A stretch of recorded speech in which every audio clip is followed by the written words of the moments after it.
Shalom, shalom, shalom. Barakatah Yahweh Ba'Shem Mashiach Yahawashi Ba'Shem Akakadash. All praises due and all praises to the Father of lights and his beloved Son Yahawashi. Peace, power, and blessings to the throne of King David. You brothers and sisters out there, you sons and daughters in the elect of Israel, I bid you greetings. It's your King and Shepherd with another message of daily edification. You know, thinking back when I first started this, you know, I used to think, I would think about how the Father of Lights revealed things to me along the journey, you know. It's just amazing what I didn't know as Brother Matt, you know. I didn't know who I was. I didn't even know what I was doing. I was nervous as hell in that video, y'all, when I used to have the little head wrapping on. I was nervous as hell, man. Never told y'all that, but I was. But I just had to keep teaching my way through it, you know. I'm good at speaking in front of people, you know. I was a won't doer for 17 years, as I told y'all. I used to get up there and but see, I wasn't playing no damn, I wasn't playing the piano or the organ or nothing, but I had to get up there, you know. I was spoken in front of 100, 200, 300 people, you know. It takes some doing, you know, because you're used to having a dialogue. You used to have people talking back, not just up there and, you know, what a man robbed God. So glad I'm done with that. But I want to talk to y'all today about the kingdoms. You know, this is one of the things that I never knew, and I'm glad the Most High revealed it. And this is something I've never heard anybody else teach on, and I know I never will, because it's not for them to teach on it. But I'm going to show y'all in Scripture, you know. I got a lot of chuckles and giggles when I said that I was over the southern kingdom and Yahawashi is over the northern kingdom. Well, yeah, it's the truth, you know. And I can show you in the Scripture. That's what I'm going to do today. All right. So, if you will, let's take a walk to 1 Kings chapter 11. I'll show y'all something.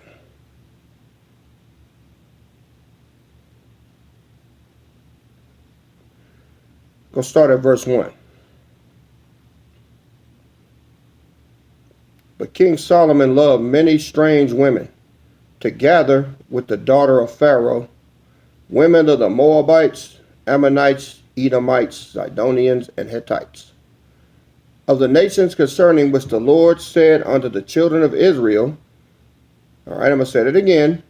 Of the nations concerning which the Lord said unto children of Israel, ye shall not go in to them, neither shall they come in unto you. For surely they will turn away your heart after their gods. Solomon clave unto these in love. All right. So who was affected? The northern kingdom, right? And he had 700 wives, princesses, and 300 concubines, and his wives turned away his heart. For it came to pass when Solomon was old, that his wives turned his heart away after other gods, and his heart was not perfect with the Lord his power, as was the heart of David his father.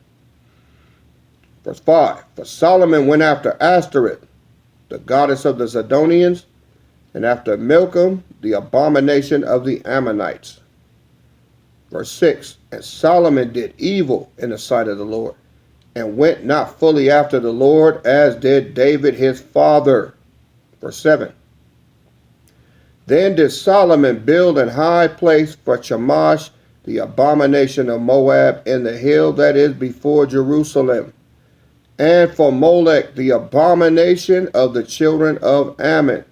And likewise did he for all his strange wives which burnt incense and sacrifice unto their powers, And the Lord was angry with Solomon, because his heart was turned from the Lord power of Israel, which had appeared unto him twice, and had commanded him concerning this thing, that he should not go after other gods.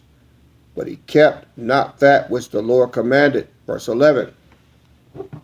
Wherefore the Lord said unto Solomon, for as much as this is done of thee, and thou hast not kept my covenant and my statutes, which I have commanded thee, I will surely rend the kingdom from thee, and will give it to your servant. Verse 12. Notwithstanding, in your days I will not do it for David thy father's sake, but I will rend it out of your hand, the hand of your son. Verse 13. Howbeit, I will not rend away all the kingdom, but will give one tribe to thy son for David my servant's sake, and for Jerusalem's sake, which I have chosen. So what's so funny about that? Let me get the New Living Translation. 1 Kings 11:11, NLT. So now the Lord said to him, since you have not kept my covenant and have disobeyed my decrees, I will surely tear the kingdom away from you and give it to one of your servants. But for the sake of your father David, I will not do this while you are still living. I will take the kingdom away from your son. And even so, I will not take away the entire kingdom. I will let him be king of one tribe for the sake of my servant David, and for the sake of Jerusalem, my chosen city. There you have it. He told him he was going to rent away the northern kingdom and leave the southern kingdom for his father. So who claimed the southern kingdom? And who's coming back for the northern kingdom? Yahawashi. Right. Why has nobody taught on this? Why has nobody taught on it? Why am I the only one teaching on this, man? Why has nobody ever brought up the difference between Judah and Israel?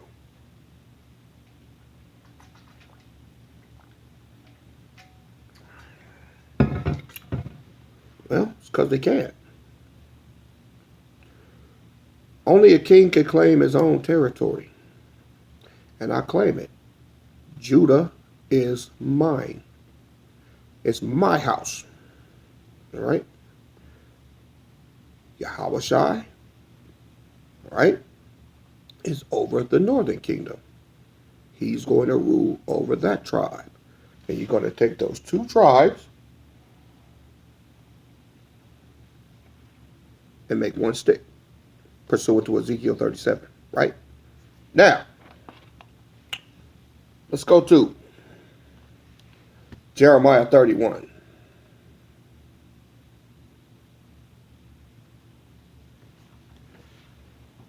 Don't fear northern kingdom in here, because we're all one big happy family. I'm going to prove it to you.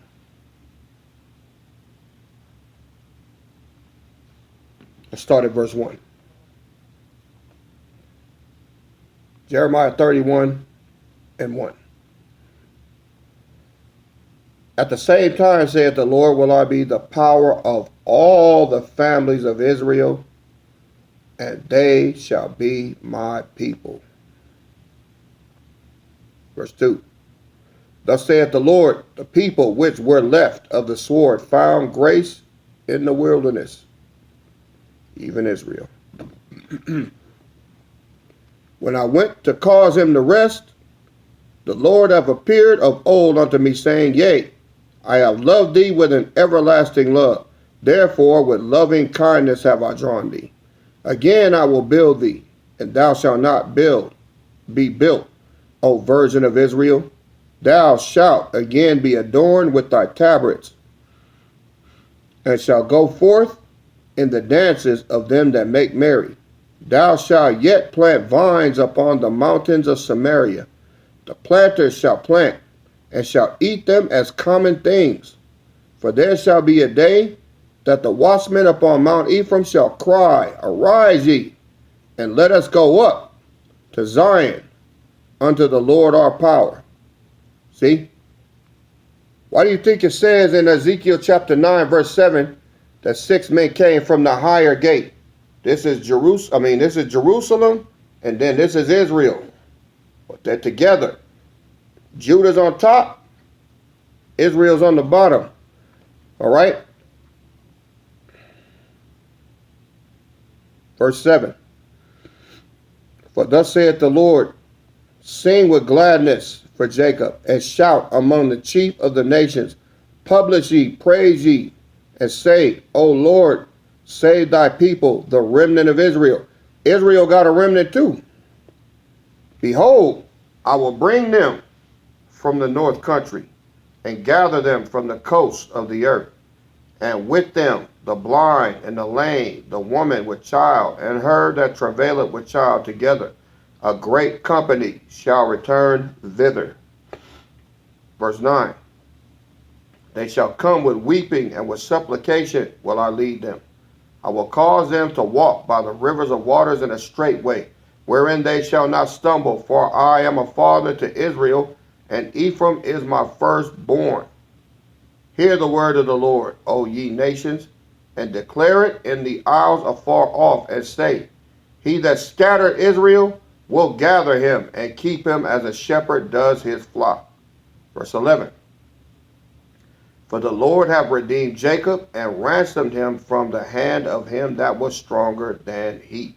Can y'all see that now? All these ICE agents rounding up the northern kingdom, beating them down, putting them in these concentration camps, splitting up their families. Well, they're going to be ransomed. They're going to be redeemed. All praises. Verse 12. Therefore they shall come and sing, where? In the height of Zion, southern kingdom, and shall flow together to the goodness of the Lord, for wheat, for wine, for oil, and for the young of the flock, and of the herd, and their soul shall be as a watered garden. And they shall not sorrow any more at all. See? What is northern kingdom good at? Man, everything. Horses, cattle, growing things, farming. That's what they do, man. They're the best at it. Why do you think Trump fucked up letting them go and getting them out of there? Who's the one harvesting and keeping the shit going? It was the northern kingdom. That's what they do. Okay? Verse 13. Then shall the virgin rejoice in the dance, both young men and old, together. For I will turn their mourning into joy, and will comfort them, and make them rejoice from their sorrow. And I will satiate the soul of the priests. You hear that? And I will satiate the soul of the priests. What are the northern kingdom? They're the priests. With fatness, and my people shall be satisfied with my goodness, saith the Lord. Verse 15. Thus saith the Lord, a voice was heard in Ramah, lamentation and bitter weeping. Rachel, weeping for her children, refused to be comforted for her children, because they were not. Verse 16. Thus saith the Lord, refrain thy voice from weeping, and thy eyes from tears, for thy work shall be rewarded, saith the Lord, and they shall come again from the land of thy enemy. It's already been prophesied that we're going to make it back. Verse 17. And there is hope in thine end, saith the Lord, that thy children shall come again to their own border. I have surely heard Ephraim bemoaning himself thus. Thou hast chastised me, and I was chastised, as a bullock unaccustomed to the yoke. Turn thou me, and I shall be turned, for thou art the Lord my power. Surely after that I was turned, I repented, and after that I was instructed. I smote upon my thigh, I was ashamed, yea, even confounded, because I did bear the reproach of my youth. Y'all do know that I believe that was Reuben. I think that was Reuben that slept with his father's concubine. Never mind. Verse 20. Is Ephraim my dear son? Is he a pleasant child? For since I spake against him, I do earnestly remember him still. Therefore my bowels are troubled for him. I will surely have mercy upon him, saith the Lord. New Living Translation. Is not Israel still my son, my darling child, says the Lord? I often have to punish him, but I still love him. That's why I long for him and surely will have mercy on him. This is what's happening right now. This is why ICE is breaking up their families, and, you know, Issachar and Manasseh and all these northern kingdom, they get beat down and slapped up. The Most High is disciplining them for their disobedience, but he still loves them. Verse 21, set thee up waymarks, make thee high heaps, set thy heart toward the high heaven, even the way which thou wentest. Turn again, O virgin of Israel, turn again to these thy cities. How long will you go about, you backsliding daughter? For the Lord hath created a new thing in the earth. A woman shall compass a man. Let me read the New Living Translation. How long will you wander, my wayward daughter? For the Lord will cause something new to happen. Israel will embrace her power. Verse 23. Thus saith the Lord of hosts, the power of Israel. As yet they shall use this speech in the land of Judah and in the cities. Therefore, when I shall bring again their captivity, the Lord bless thee, O habitation of justice and mountain of holiness. And there shall dwell in Judah itself and in all the cities thereof together husbandmen and they that go forth with flocks. Who's the husbandman? It's Judah. New Living Translation, verse 23. This is what the Lord of heaven's armies, the power of Israel, says. When I bring them back from captivity, the people of Judah and his towns will again say, the Lord bless you, O righteous home, O holy mountain. That's what we're going to say when Israel comes back. When Israel is redeemed, we're going to be happy to see them. Verse 24. And there, Salak, townspeople and farmers and shepherds alike will live together in peace and happiness. All right. Verse 25. For I have satiated the weary soul, and I have replenished every sorrowful soul. Upon this I awaked and beheld, and my sleep was sweet unto me. NLT, verse 25. For I have given rest to the weary and joy to the sorrowing. At this I woke up and looked around. My sleep had been very sweet. KJV, verse 27. Behold, the days come, saith the Lord, that I will sow the house of Israel and the house of Judah with the seed of man and the seed of beast. NLT, verse 27.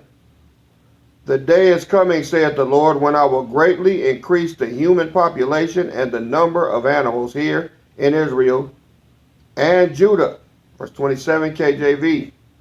Behold, the days come, saith the Lord, that I will sow the house of Israel and the house of Judah with the seed of man. What does that mean? This is why I said you women got to be in order. We got to sow a righteous seed in y'all so that y'all can bring and bear, godly children. Not no dumbass twerking, hot Cheeto, and top ramen eating ass kids, right? We ain't gonna have that shit in there. Kids are gonna be raised right. No talking back, right? But we have to have women in place to make sure that happens, all right? You got to be real women in the Lord. You got to love them, you got to counsel them, and at times whoop their motherfucking ass, okay? In the fear of the Lord, of course, all right? Sometimes a child just needs his ass beat because he ain't going to listen no other way. It's the only way to get his attention. Remember that, right? Verse 28, and it shall come to pass that like as I watched over them to pluck up and to break down and to throw down and to destroy and to afflict, so will I watch over them to build and to plant, saith the Lord. See, we about to be at the building and plant stage. When we get out of here, we're going to be building and planting, all right? He's already plucked us up. He's already destroyed us. He's done all of that. He's afflicted us. He's done it all. Verse 29. In those days they shall say no more, the fathers have eaten a sour grape, and the children's teeth are set on edge. But everyone shall die for his own iniquity. Every man that eateth the sour grape, his teeth shall be set on edge. Behold, the days come, saith the Lord, that I will make a new covenant with the house of Israel and with the house of Judah. 32. Not according to the covenant that I made with their fathers in the day that I took them by the hand to bring them out of the land of Egypt. Why? That was the law of Moses, right? Which my covenant they break, although I was a husband unto them, saith the Lord. He was a husband.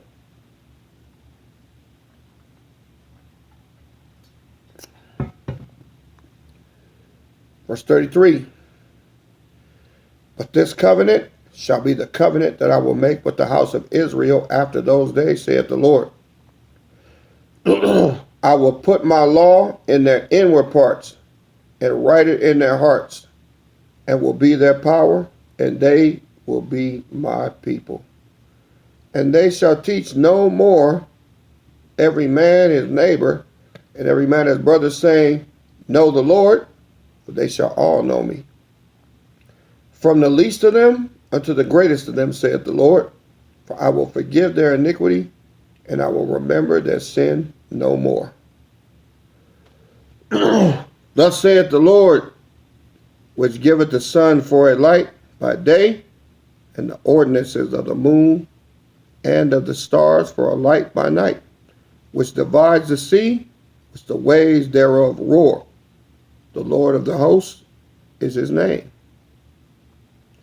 If those ordinances depart from before me, saith the Lord, then the seed of Israel also shall cease from being a nation before me forever. Thus saith the Lord, if heaven above can be measured, and the foundations of the earth search out beneath, I will also cast off all the seed of Israel for all that they have done, saith the Lord. Behold, the days come, saith the Lord, that the city shall be built to the Lord from the tower of Hananeel unto the gate of the corner. And the measuring line shall yet go forth over against it upon the hill Gareb, and shall compass about the Goath, and the whole valley of dead bodies and of the ashes, and all the fields, unto the brook of Kidron, unto the corner of the horse gate, toward the east, shall be holy unto the Lord, and shall not be plucked up, nor thrown down any more forever. So, when he gets done with this, when this happens, it's never going to happen again. Let's hit on Isaiah chapter 1 for a minute.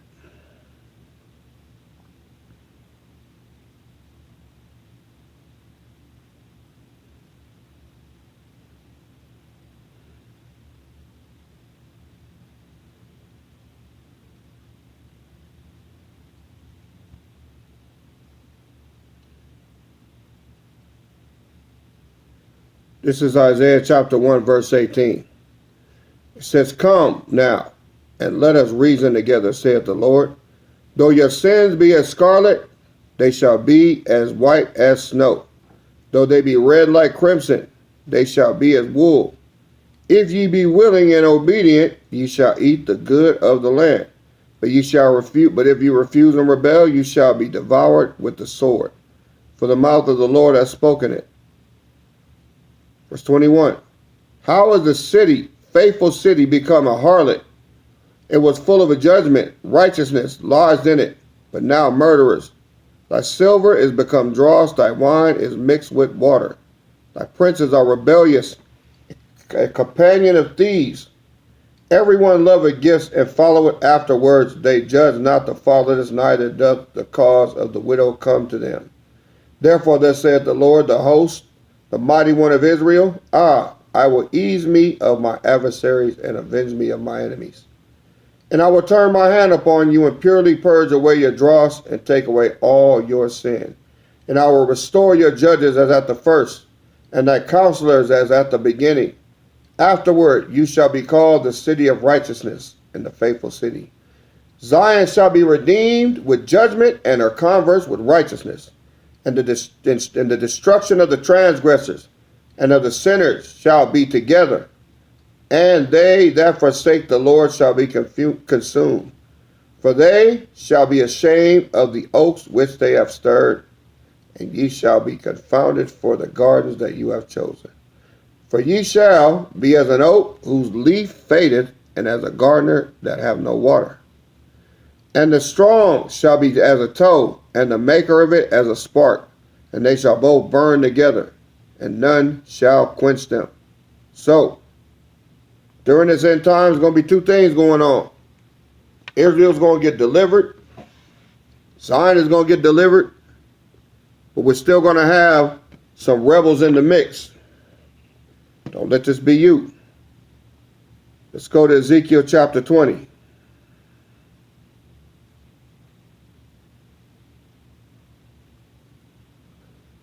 Ezekiel 20 verse 37. And I will cause you to pass under the rod, and I will bring you into the bond of the covenant. Verse 38. And I will purge out from among you the rebels and them that transgress against me. I will bring them forth out of the country where they sojourn, and they shall not enter into the land of Israel. And ye shall know that I am the Lord. Don't think because you made it there that it's over. You got to maintain this, okay? Let's go to Matthew chapter 15, verse 24.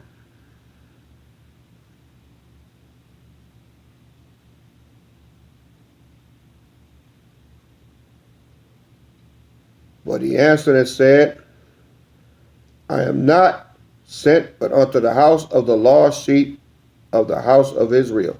That's Yahawashi. All right. Let's go to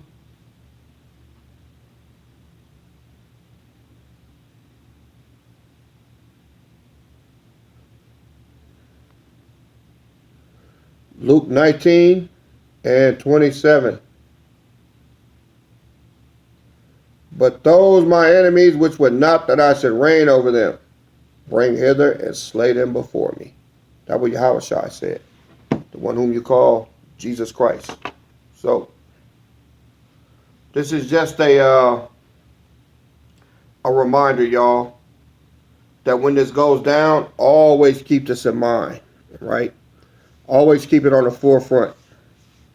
See, we got some people in here, you know, that don't want to admit when they're wrong.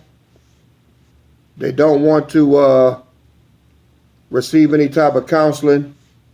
If they do, they just blow it off, all right? And these are going to be some of the people that get caught up even when we get out of here. Don't let this be you, all right? Don't let this be you.